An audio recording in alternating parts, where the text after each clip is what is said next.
Nigeria faces frequent outbreaks of infectious diseases like diphtheria, MPOX, and cholera, which pose significant threat to public health and safety. Now, these outbreaks are often fueled by factors such as inadequate healthcare infrastructure, low vaccination coverage, and poor sanitation.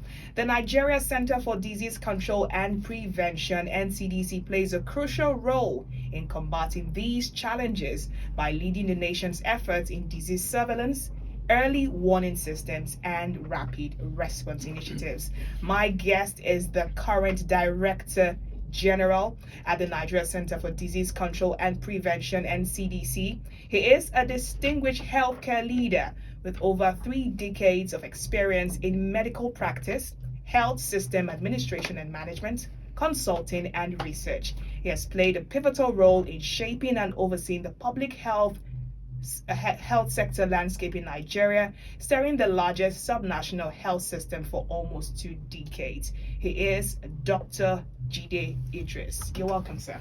My pleasure. Good to have you on the show today. Thanks for having me. Yes, good again. It's been a roller coaster since you got in to the NCDC. You've had to deal with a lot of challenges.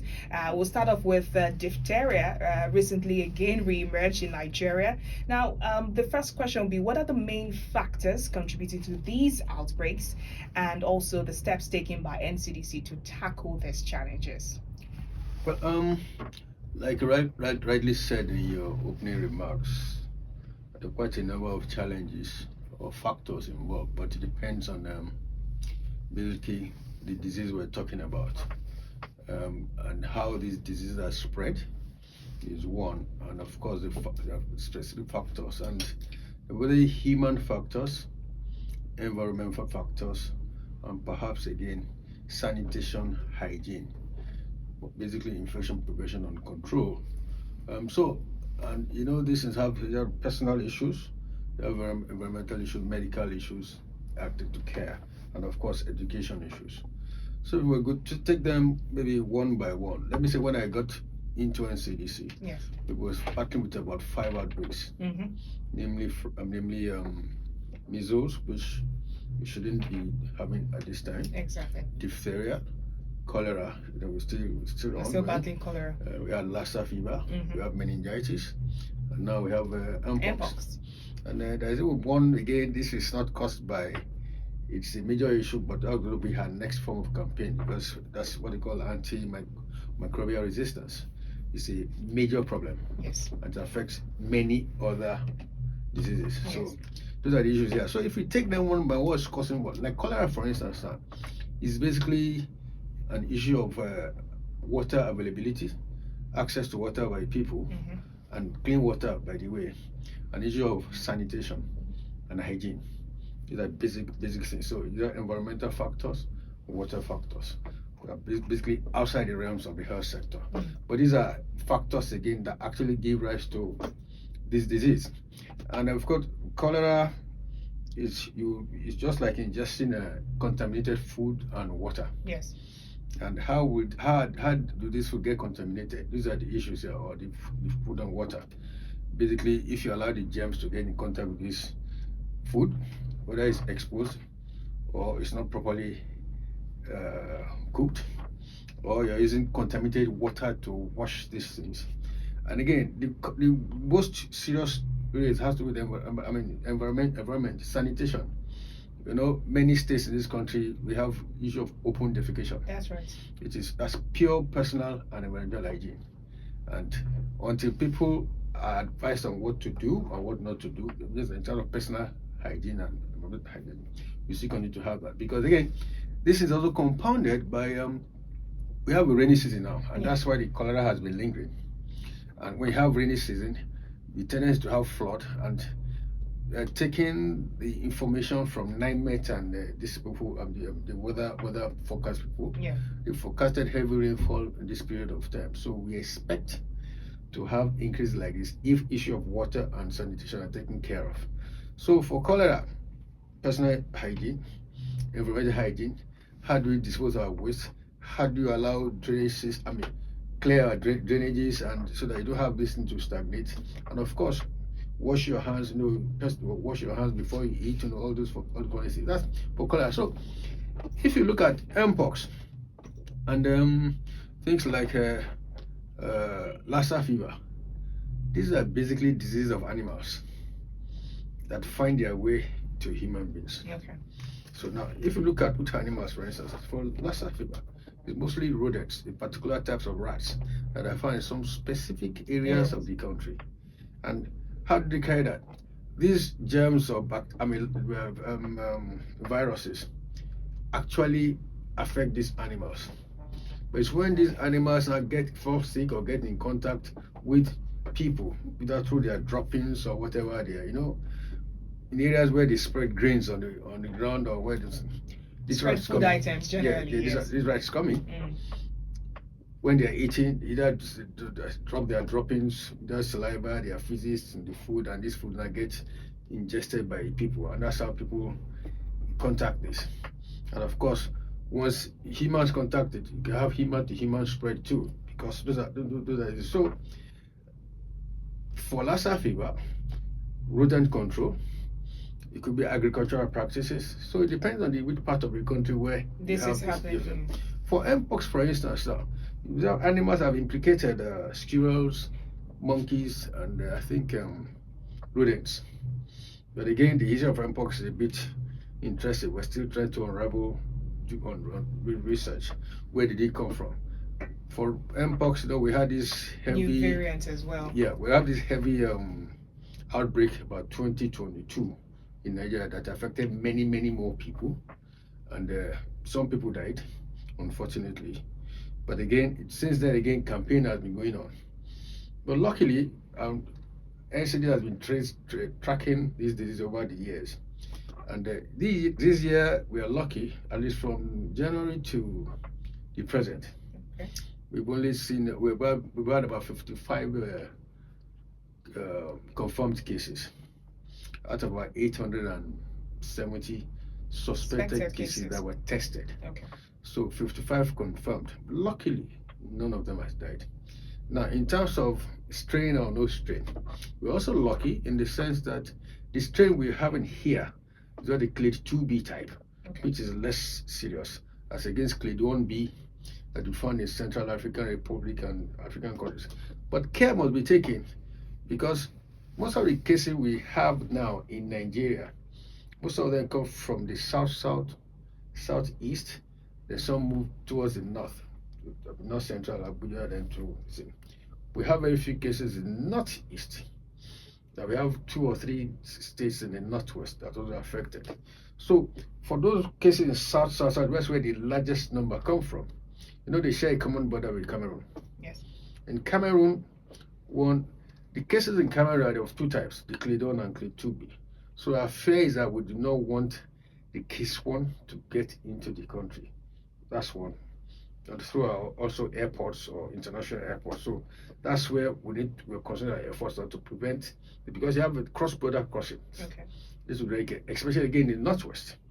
But I don't know, I can't remember the cases they have on the adjoining countries. So these are the issues here. But if you know how MPOX is contacted, it's also through infected these animals that get in contact with human beings. There have a lot of hunting, wildlife issues, preparing or cooking, not preparing of all these bushmeats very well before ingestion.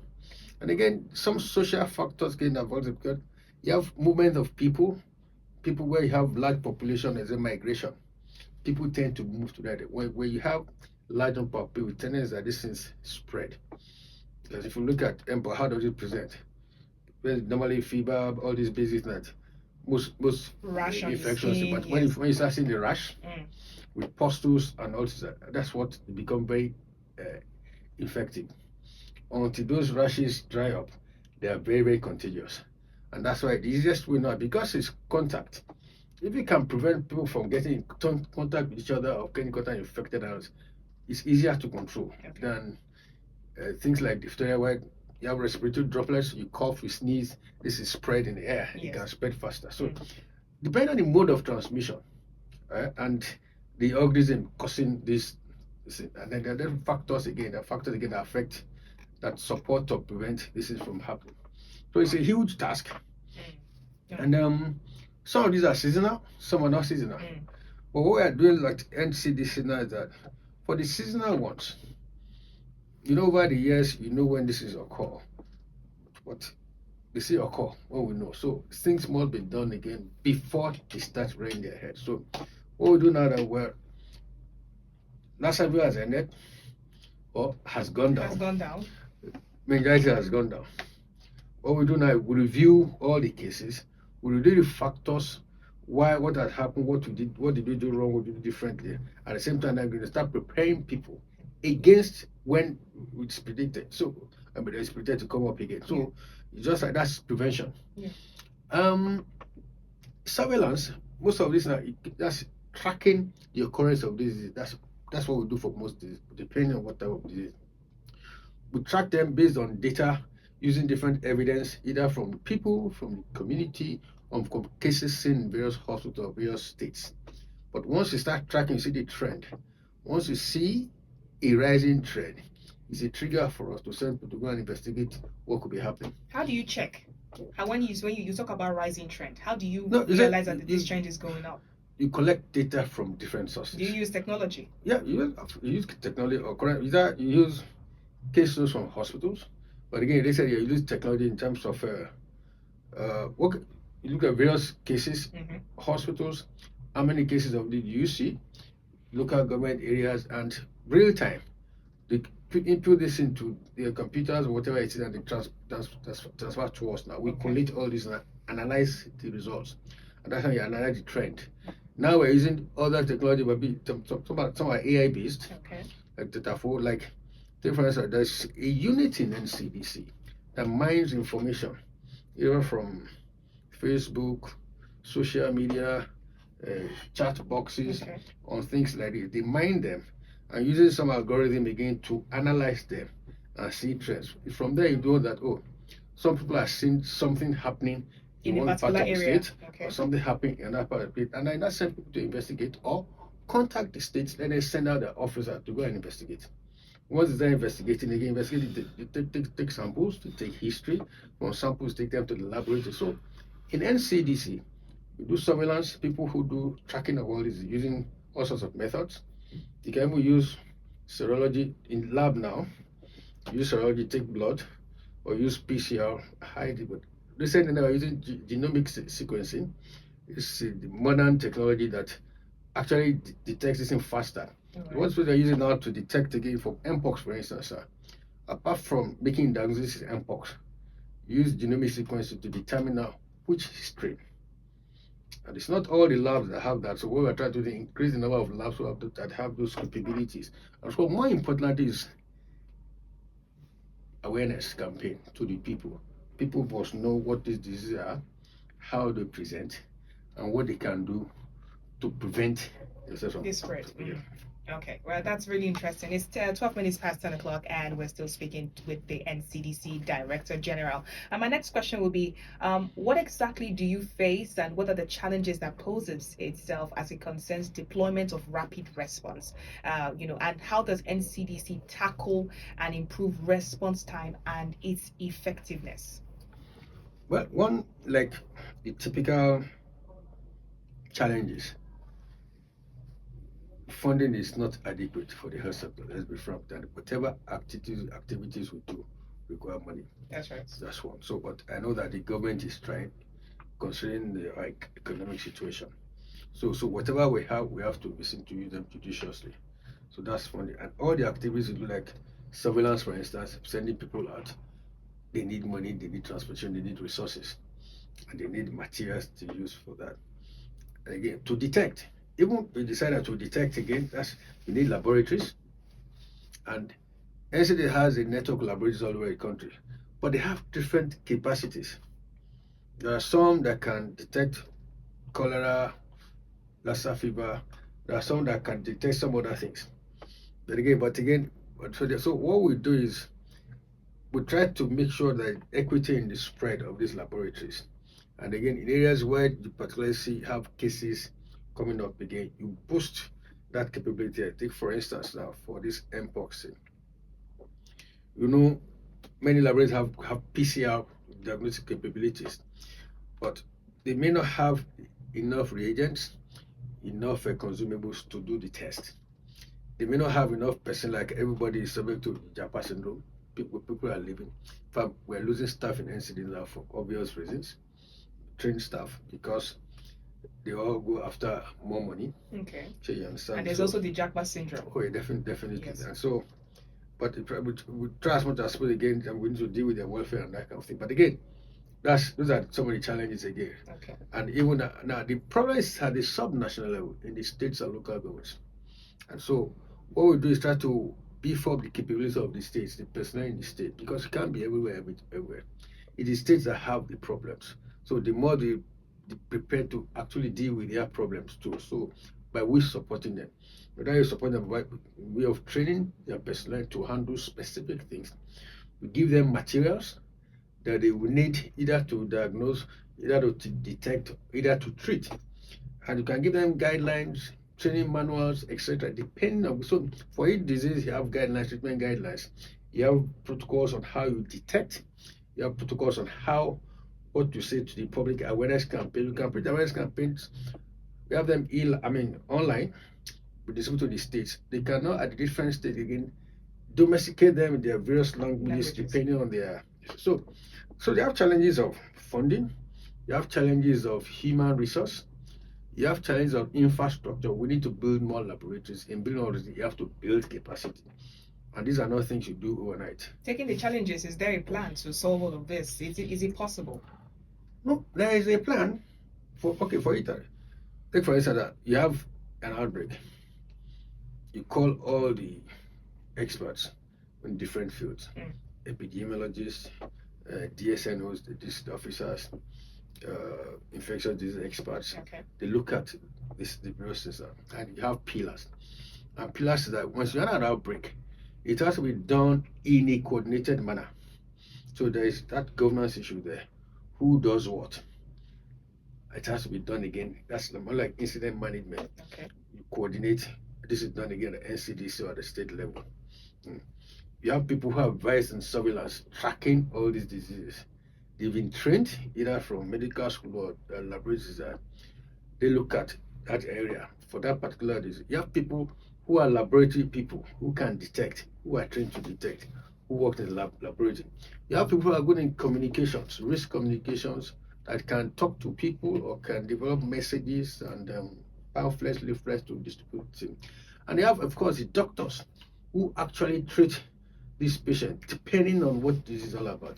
They are usually hospital-based, either private or public. So we have support for them again, either treatment protocols for a particular disease. And those of them, it's not everybody that know, but go take them through the training. If you see XYZ, this is what you do. If you make diagnosis, this is how to treat. And again, part of the fear is that again, when in this people treat anyhow. And that's why again, medical personnel too have to be trained on what to do. They have to be up to date in management of each of these diseases. And when this disease change, management changes. Okay. So they have to keep them updated. Those are the challenges we have. But again, we'll cope. But again, the easiest way is that for each state to take responsibility. And so for NCDC, I want to be emergency preparedness and response. Yes. So and each state too must be prepared for what kind of emergency comes. So we communicate with them. We develop capacity in different aspects of so that they themselves take control of their own problems. Because it can't be able to take for instance, remember we had the case still on. Okay. The unknown case in Sokoto and Zamfara, which are related to heavy metal poisoning, not due to infection, affecting many children. So we're still trying to unravel the main cause. Of it. And that is not infectious related. Wow. So and they have like how many diseases of local interest here? Almost about 10 to they have notifiable diseases. If you have, so for MPOX, for instance, now we need to, in terms of control measures, either prevent people or assess people from people coming in. That's why again, if you remember again, about 2-3 weeks ago, the Port Health facility said that any aircraft coming in especially from those areas where MPOX have been detected. Yes. We must fill this declaration form.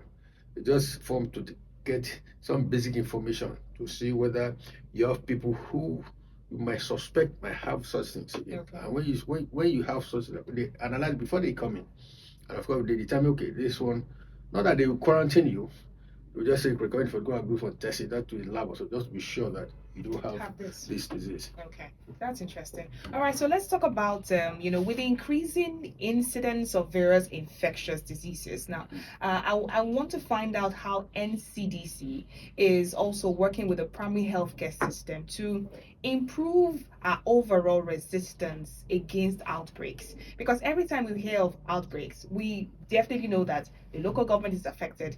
At the state level, there's something going on there, and before it gets to the federal level. So you talked about working with states, working with local governments, but what's our resilience against outbreaks really?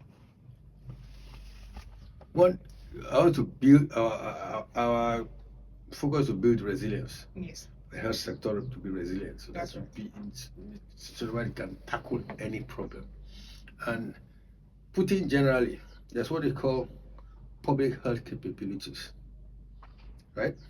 I mean, you need to set up, establish, or develop those capabilities, and there are many. One has to do with, take for instance, issue of leadership, coordination, regulations, legislations. There are some diseases that are reportable diseases. If you see a particular disease, whether in a hospital or something that falls within that category, you must report it. That's the first thing. Number one. That's once you report it, the public officials at the state and national level will start investigating. Okay. That's one. So you build that leadership capabilities people at that local government level. Now, you have to have infrastructure. For us to be resilient, infrastructure, it doesn't necessarily have to be hospitals. When you say components of that, issue that public health laboratories must be developed. You don't need to come to Abuja for you to test. But again, you cannot put the very serious laboratories in every part of the country. But see, you have to grade. What level of capability will you expect them at the local government level? What level of capability at the state level before national? So there's a kind of referral system. Okay. So linking back to the primary health care system and the primary care facility, these are basic things. Basic things they should be able to treat. You see somebody with fever XYZ, you note it down. But if there are some specific symptoms or signs that might be linked to a particular disease that might have public health interest, yes, they flag and they notify the people. They are recorded. So that's part of the tracking. Okay. So you build a level of capability in trying to detect. So you teach people there how to assess patients, what to look for, and that's why at the primary health care they look at what's manuals. You don't necessarily have to be a doctor to work there, but all those things are trained there. So at that level of care, and the basic that is the focus there is more on prevention. What are the things that can lead to this? Personal hygiene, environmental hygiene, the need to have your immunization vaccines as at when necessary. Yes. Issue of antenatal care, all those things. So those are the basic things. So what they cannot deal with at that level of care, they refer to the secondary care facilities where they have better, more qualified doctors or healthcare workers that can deal with more serious cases. Yes. So that's facility. When I mean facility again, you need hospitals, you need laboratories, you need vehicles for you to move around. You need materials to use, equipment to work with, and public equipment are different from what you see in hospitals. That's what you need. Personnel you need in public health are not purely clinical. There are people who are versed in public health epidemiology, how to treat this, how to look at data analysts, data experts. Okay. You need technology. You need technology. Everybody talk about.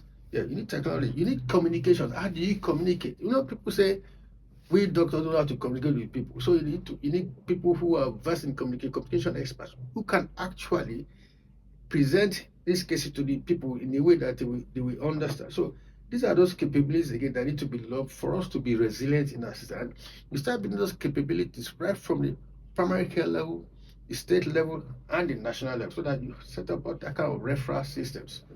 And again, you have to go monitor and evaluation, ensure that people are monitored properly. So these are some of the steps, and that's why I think that for when you say health security, yes, these are what health security means. It's not purely clinical. The clinical is just part of it. And again, nowadays, we need to teach sociology, because, like, for instance, when you want to like propagate information to people, how you do that in Lagos may be slightly different from how you do that in Zamfara, because each state have what calls the different social determinants, cultural, tradition. So how you do that in Lagos may be totally different from Zamfara. So these are the things, again, look at this. That's why there's a need to domesticate this and at different level of build those capabilities. All right, is NCDC at every border checking, especially for MPOX? NCDC is not at every border. Okay. But you have Port Health Services. Port Health Services. Port Health Service under the federal ministry, where we work together. And with respect to MPOX now, like I did tell you that areas where we've seen cases, for instance, especially at the cross-border level. Yes. We know, we've asked for the Port Health, people in charge of those Port Health Services. They themselves have set up screening centers for people coming in. You understand? But again, there's a need again for them to be linked to the states where they have those capabilities either to detect or to treat. For instance, so we've linked them up. Those are the key people there. So that when they see cases or special cases, they know where to go to in those various states. So that, because they don't have hospitals so they maybe have clinics or isolation centers at the border, but they cannot effectively treat. Okay. So once they detect somebody there or suspect, they must know where to transfer that patient to, or they must know where to take the samples to. And part of it, again, when you sample collection. And that's why, again, the samples collect for Lassa fever has to be treated from samples collect for MPOX. So, and transportation now from that point where sample is taken to where the laboratory is. So one of the things we're doing in the NCDC is to reduce that turnaround time, rather than sending all your stuff to Abuja or Lagos. Why don't develop capabilities in some of those states near, so that you shorten the travel time? Okay. So you build capacity by human resource capacity, you build capacity in terms of equipment, what they have. So there are some states now will send people with materials, and we send rapid response teams to different states to support them from NCDC. Okay. They may need a combination of laboratory specialists, surveillance specialists, even people in case management, people how to treat. They talk to those people. They tell them how to take specimens, how to make diagnosis, or what to do with this. So it's a combination of efforts. Yes. You cannot handle emergencies without teamwork. That's right. I know. And interagency relationship. So we have, like MPOX now says, the approach is under One Health approach, because like I did say that most of the disease of animals. So we work with the Ministry of Agric, Animal Health. Okay. We work with the of Environment, Environmental Health. And that's the One Health approach, and that's the standard now, because most of diseases are interrelated. That's right. Most of the factors, either agri factors or whatever factors, they are also factors for health. So if you deal with one, you have to deal with the other ones. Okay. Well, just before, as we begin to wind down, speaking about different local governments, we have about 774 local governments in Nigeria. Now, it would be crazy to say NCDC will be everywhere, but talking about interagency collaboration, what are you doing at the local government level, especially when these cases like cholera, MPOX, and some of these other cases present themselves? Like, what do you do? So, like at local government level, one, local governments are affiliates of the states. So, one at the top, what we do in NC is that we meet periodically with the commissioners of health in different states. And again, some of the meetings, they have their directors of public health, either from, or they have a district nurses from local government. So we have platforms where they meet, where they discuss regularly, where they do training issues. Okay. And of course, like I said, each state must take responsibility. So each state must have its own emergency plan and response plans. All right. That are peculiar to that state. You know your people, you know your terrain, you know how to move. Okay. So once they can do that, they do that in conjunction with the local governments in the area. What we do is now go there to support in terms of training or provision of materials, or when the cases, when they are overwhelmed, the rapid response teams. And Yes. mind you again, we also work with partners. There are many partners, WHO, UNICEF, Red Cross, US CDC, also, who are also interested. They also help in funding some of these activities. Okay. All right, that's interesting. Mm. All right, thank you so much. It's been an interesting run. But just before we go, I would love you to also, push the issue of communication, especially at the local government level, at the state level. How do we continue to ensure that these people understand that outbreaks are as a result of man's inabilities? What I would say is that one, they say human behavior or health-seeking behavior. Let's put it that way. And they're either personal hygiene, what you do with your body.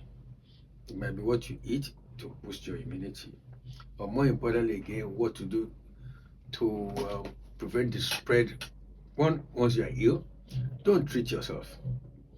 You go to the nearest health facility where they can properly examine you and give you appropriate treatment. That's number one. And where they can't treat you, they know where to refer you to. Number two, there are some of these factors like infection prevention and control, for instance. Now, how you cough, how you sneeze. Yes. You have to do this properly. Remember, in terms of COVID, you have to know use your arm. Exactly, or cover your nose. Your and face that kind of mask. thing. That's one. Do not defecate openly. If you use the toilet or whatever it is, wash your hands. Washing your hands properly with soap and water. It's been found that if you wash your hands regularly with soap and water, it can actually reduce the spread of infection by almost 40%. That's good. So that's what wash your hands. Toilet facilities, like that. When you want to wash your water, with the water you drink, make sure it's clean or it's from good source. If you are suspicious of that, boil it. Boil the water and let it cool. If you are eating, don't spread your food in the open. Either you cover it when you stop eating and rewarm it again when you cook. Now, for agricultural practices, Yes. especially those areas where you have rats running up and down, that's what the rodents control.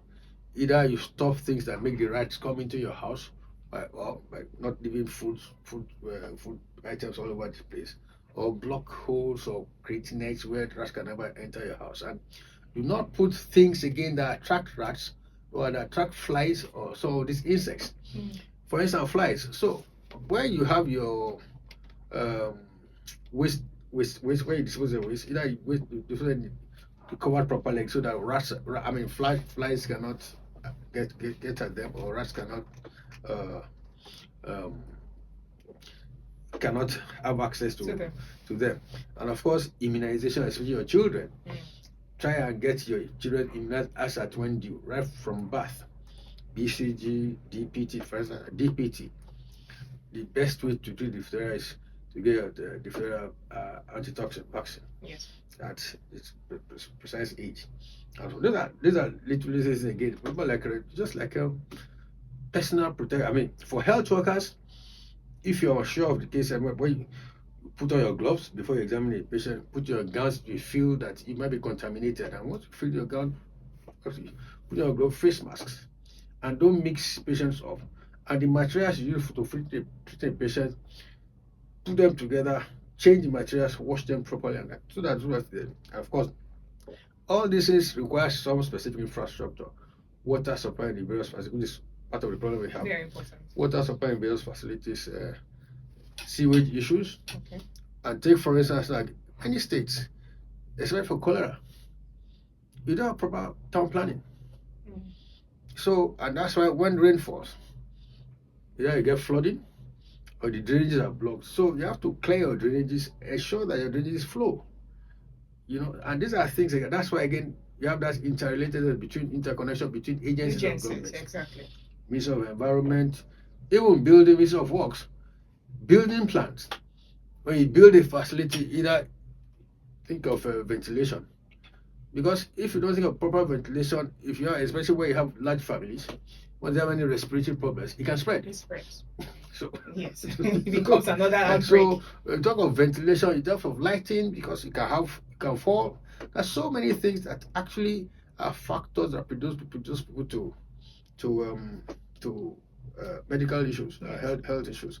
These I think again NCDC now will come out again periodically now to enlighten people. That's right. Yeah. Again and again and again. But it's possible to avoid outbreaks generally. It's possible. It's possible. It's possible. Okay. It's possible. If we do the right thing, right? It's possible. That's how you do that in a systematic way. That's right. And everybody must be involved. All right. Thank you so much. We've been speaking with the current Director General at the Nigeria Center for Disease Control and Prevention, NCDC, Dr. Jide Idris. We appreciate you for joining us at Classic FM this morning, enlightening us and also making us understand that it's possible to stop outbreaks if we do what we have to do. And as you said, continue to spread the message, especially at the local government level. We appreciate you for joining us this morning, sir. Thank you so